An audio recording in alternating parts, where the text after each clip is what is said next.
Welcome back इस channel पे जिसका नाम है नॉलेज पॉइंट। और आप सभी की वर्कशीट आ चुकी है, वर्कशीट नंबर 2, और जो कि हिंदी के सब्जेक्ट की है। जब अलग अलग वर्कशीट आने लगी हैं तो हिंदी के सब्जेक्ट की है।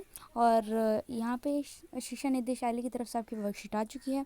तो पहले अपना नाम भरें, फिर उसके बाद कक्षा अध्यापक का नाम भरें। फिर चलिए शुरू करते हैं। जैसे कि हमने पिछले कार्यपत्र में संख्या 1 में बदलू के बारे में हमने पढ़ा था, तो आगे पढ़ते हैं। बदलू यह कार्य सदा ही एक मचिए पर बैठकर किया करता था, जो बहुत ही पुरानी थी। बगल में उसका हुक्का रखा रहता, जिसे वह बीच बीच में पीता रहता। गांव में मेरा दोपहर का समय अधिकतर बदलू के पास बीतता। वह मुझे लला कहता और मेरे गांव पहुंचते ही मेरे लिए तुरंत एक मछिया मंगा देता। मैं घंटों बैठे बैठे इस प्रकार चूड़ियाँ बनाते देखता रहता। लगभग रोज ही वह 4-6 जोड़े चूड़ियाँ बनाता। पूरा जोड़ा बना लेने पर वह उसे बेलन पर चढ़ाकर कुछ क्षण चुपचाप देखता रहता, मानो वह बेलन ना होकर किसी नववधू की कलाई हो।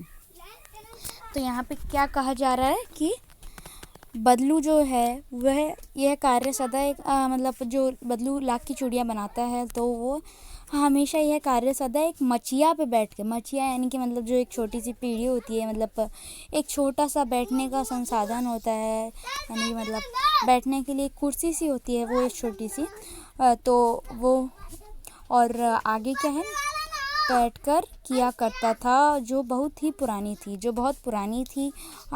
उस पर बैठ कर काम करता था, वो अपनी चूड़ियाँ बनाता था। और उसके बगल में एक हुक्का भी रखा रहता था, जिसे वह बीच बीच में पीता रहता। और गांव में मेरा दोपहर का समय अधिकतर उस बदलू के पास बीतता। मतलब जो लेखक था उसका गांव में अधिकतर, मामा के यहाँ अधिकतर जो समय था वो बदलू के पास ही बीतता था, और वह उसे लला कहकर बुलाता था। और जैसे ही वह वहाँ पहुँचता तो वह उसके लिए मछियाँ मंगा देता था। मतलब जो मैंने बोला था कि बैठने के उपयोग में आने वाली सतली आदि के से बुनी छोटी चौकर खाट। और आगे क्या है, बैठे बैठे उसे इस प्रकार चूड़ियाँ बनाते देखता रहता। लगभग रोज ही वह 4-6 जोड़े चूड़ियाँ बनाता। पूरा जोड़ा बना लेने पर वह उसे बेलन पर चढ़ाकर कुछ क्षण चुपचाप देखता रहता। मतलब वह पहले बना लेता था चूड़ियाँ, फिर उसके बाद पूरी चूड़ियाँ बना के वह रोज़ लगभग 4-6 जोड़े चूड़ियाँ बनाता था। तो एक जोड़ा चूड़ी बनाने पे, जब एक जोड़ा कंप्लीट हो जाता तब वह चूड़ी बनाने पर बेलन पर चढ़ा देता था और देखता था कि क्या चूड़ियाँ पूरी गोल हैं और सही इसकी गुलाई है या फिर सही इसका आकार है। और आगे क्या है, मानो बेलन ना होकर वह किसी नववधू की कलाई हो। मतलब मानो मतलब जैसे वो है, मतलब लेखक कह रहा है कि बेलन ना होकर वह किसी नववधू की यानी नई दुल्हन की कलाई हो, ऐसे बदलू काका उसे देखता रहता था। बदलू मनिहार था। चूड़ियाँ बनाना उसका पैतृक पेशा था। मनिहार मतलब चूड़ियाँ बनाने वाला, और चूड़ियाँ बनाने वाला उसका पैतृक यानी कि पूर्वजों का, जो मतलब पुश्तैनी हो वो। और वह बहुत ही सुंदर चूड़ियाँ बनाता। उसकी बनाई हुई चूड़ियाँ लोग ले जाते थे। और मतलब परंतु वह कभी भी चूड़ियों को पैसे से ना बेचता था। उसका अभी भी वस्तु विनिमय मतलब चीज़ एक्सचेंज करना, चीज़ों को आपस में बदलना, रुपए या पैसों से ना खरीद कर एक वस्तु को दूसरी वस्तु से बदल लेना। और आगे क्या का तरीका था, और लोग अनाज के बदले उससे चूड़ियाँ ले जाते थे। बदलू स्वभाव से बहुत सीधा था। यहाँ पे क्या कहा जा रहा है कि यहाँ तक हो गया था, तो आगे क्या है, बदलू जो था वो मनिहार था और चूड़ियाँ बनाना उसका पैतृक पूर्वजी पेशा था। और वास्तव में वह एक बहुत ही सुंदर चूड़ियाँ बनाता था। उसकी बनाई हुई चूड़ियाँ की खपत भी बहुत थी। मतलब जो वो चूड़ियाँ बनाता था उसकी खपत भी बहुत थी। बहुत सारे लोग उससे चूड़ियाँ खरीदते थे और उस गांव में जितनी भी स्त्री थी सारी उसकी बनाई हुई चूड़ियाँ ही खरीदती थी। और जो आसपास के लोग थे, आसपास के गाँवों के लोग थे, वो भी उसी से चूड़ियाँ बनवा के ले जाते थे या फिर उससे खरीदते थे। परंतु मतलब अभी भी पर वह पुराने ज़माने में जैसे वस्तु विनिमय नामक वो जो रूल था, मतलब उससे वो एक्सचेंज कर लेते थे। उसी से अभी भी बदलू काम करा करता था कि मतलब वह अपनी चूड़ियों के बदले पैसे ना लेके अनाज लेता था। मतलब पैसे ना लेके वो किसी और चीज़ में, मतलब खाने की चीज़ में या फिर कोई और उपयोग की चीज़ में बदलवा लेता था। और आगे क्या है, अनाज के अवसरों पर वह, मतलब शादी विवाह के अवसरों पर वह अवश्य जिद पकड़ लेता था। जीवन भर चाहे उसे कोई मुफ्त में चूड़ियाँ ले जाए, परंतु विवाह के अवसर पर वह सारी कसर निकाल लेता था। आखिर सुहाग के जोड़े का महत्व ही और होता है। मुझे शायद याद है मेरे मामा ने कि यहाँ किसी लड़की के विवाह पर ज़रा सी किसी बात पर बिगड़ गया था और फिर उसको मनाने में लोहे लग गए थे, मतलब बहुत देर लगी थी। विवाह में इसी जोड़े का मूल्य इतना बढ़ जाता है कि उसके लिए उसकी घरवाली को सारे वस्त्र मिलते हैं, ढेरों अनाज मिलता है, उसको अपने लिए पगड़ी मिलती है और रुपए जो मिलते हैं सो अलग। यदि संसार में बदलू को किसी बात से चिढ़ती तो वह थी कांच की चूड़ियाँ। यदि किसी भी स्त्री के हाथों में उसे कांच की चूड़ियाँ दिख जाती तो वह अंदर ही अंदर कोड़ उठता और कभी न कभी तो 2-4 बातें सुना देता। और क्या कह रहे हैं यहाँ पे कि वो बदलू बहुत सीधा इंसान था, मतलब अपने काम से काम रखता था और किसी से झगड़ते नहीं देखा। मतलब जो लेखक था उसने कभी भी आज तक उसे बदलू को झगड़ते हुए नहीं देखा।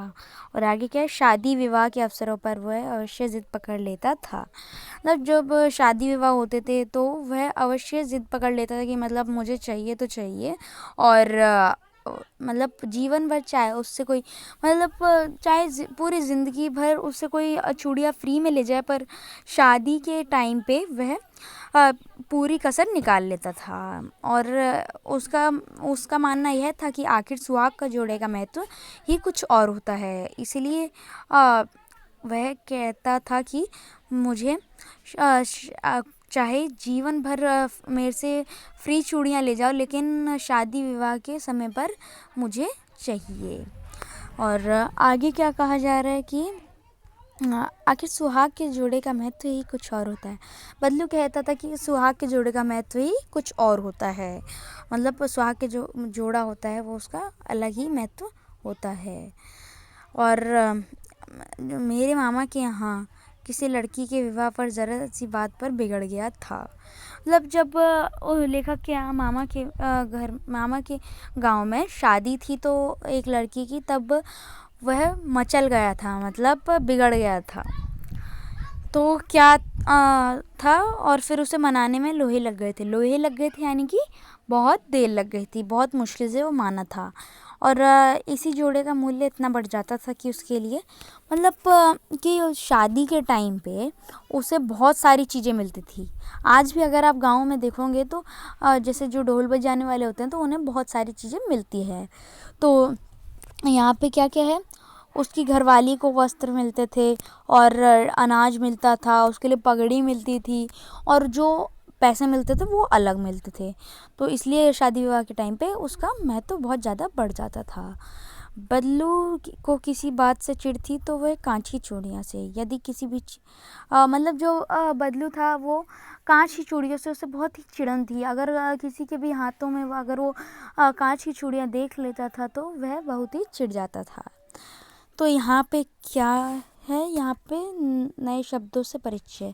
मचिया, यहाँ पे मचिया है तो मचिया का मीनिंग क्या है, बैठने के उपयोग में आने वाली सुतली आदि से बुनी छोटी चौकोर खाट। बहुत छोटी होती है ये खाट। और आगे बढ़ते हैं, मनिहार, चूड़ियाँ बेचने वाला। पैतृक पूर्वजों का पिताजी या प्राप्त या पुश्तैनी, मतलब पिताजी से प्राप्त या फिर पुश्तैनी, जो जैसे कहते नहीं है मेरी पुश्तैनी ज़मीन है, यानी कि पूर्वजों की ज़मीन है, तो कई लोग नहीं बेचते, वैसे ही है ये भी। वस्तु विनिमय, वस्तु विनिमय यानी कि पैसों से ना खरीद के वस्तुओं को बदल लेना। कसर, घाटा पूरा करना, यानी कि जो मतलब जैसे पहले उसने नहीं लिया तो उस चीज़ की वो कसर निकाल लेता था, यानी कि पहले का जितनी भी कसर रहती थी, यानी कि मतलब जितनी भी पूरी उसको कसर करनी थी वो अब निकाल लेता था। और फिर आगे क्या है, प्रश्न 1, प्रश्न 1 पे चलिए चलते हैं। सोच कर लिखिए कि आप अपने मित्रों या भाई बहन से किस प्रकार वस्तु विनिमय करते हैं। मतलब आप अपने वस्तु विनिमय क्या क्या करते हैं, मतलब अपने मित्र से या फिर अपने भाई बहन से किस प्रकार वस्तु विनिमय, जैसे वस्तु विनिमय यानी कि चीज़ें कैसे बदल लेते हैं। तो आपके पहले क्वेश्चन का आंसर है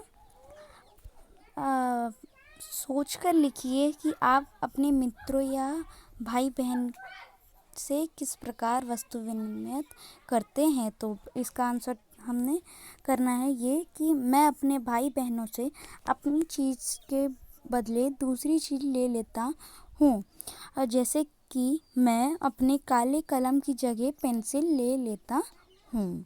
ठीक है, तो ये हो गया आपके पहले क्वेश्चन का आंसर। और दूसरा क्वेश्चन क्या है, बदलू गांव की स्त्रियों के हाथ में कांच की चूड़ियाँ पहनने देखकर गुस्सा क्यों होता था। बदलू जब किसी भी गांव की स्त्री के हाथ में जब कांच की चूड़ियाँ देख लेता था वो गुस्सा क्यों होता था, क्योंकि उसका मानना था कि इससे हाथों में काफ़ी बड़ी चोट आ सकती थी।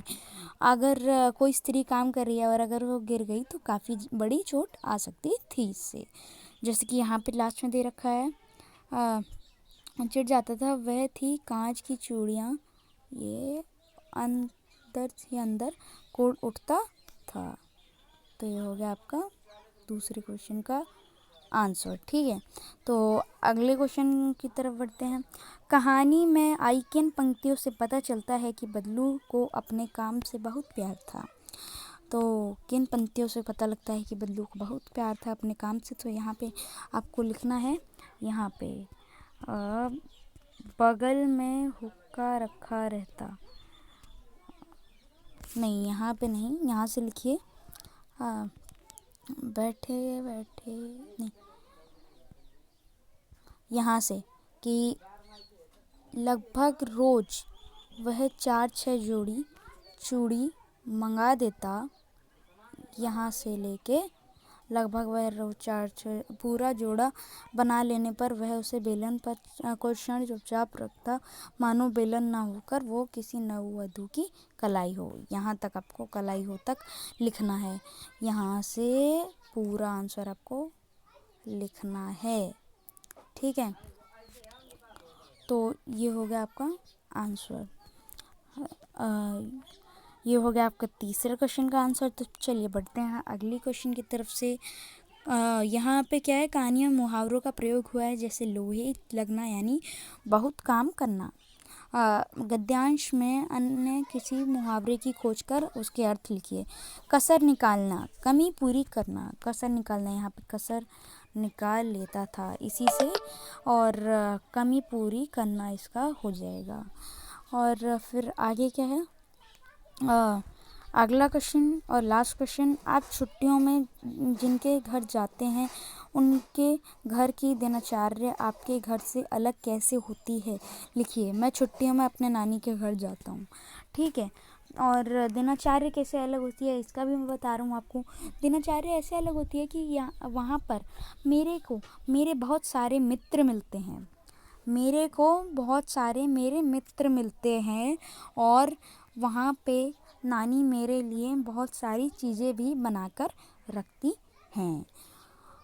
तो ये हो गई आपकी वर्कशीट, और अगर किसी को भी डाउट हो तो कमेंट सेक्शन में कमेंट करें, और अगर आपको ये वर्कशीट पसंद आई हो तो लाइक करें और सब्सक्राइब करें हमारा चैनल, और शेयर करें इस वीडियो को ज़्यादा से ज़्यादा, ताकि आपके दोस्तों तक ये वीडियो पहुंच सके और आपके दोस्त भी इस जानकारी को प्राप्त कर सकें।